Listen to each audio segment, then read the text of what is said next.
Ever wondered why you can use your phone's camera but can't mess with its internal settings? That's encapsulation in action. Let's break it down in a simple way. What is encapsulation? Encapsulation is one of the core concepts of object-oriented programming, also known as OOP. It helps us protect data by restricting direct access to it. Instead of exposing everything, we use methods to control how data is accessed or modified. Think of it like putting important information inside a locked box and only allowing certain keys to open it.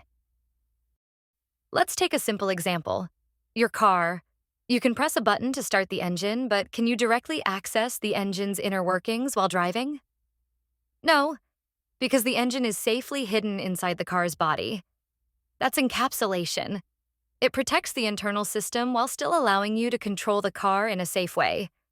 In programming, encapsulation works the same way. It keeps certain data hidden while allowing controlled access through methods. Now, let's look at a coding example to see how encapsulation works in Python. Imagine we're building a car class.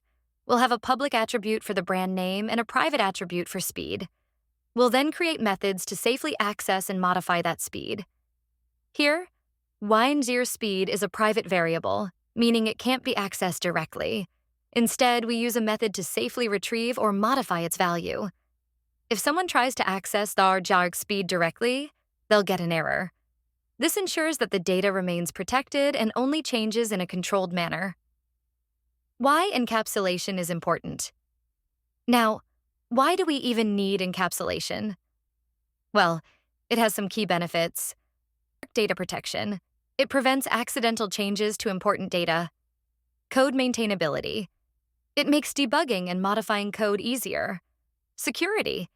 It keeps sensitive information hidden, reducing risks.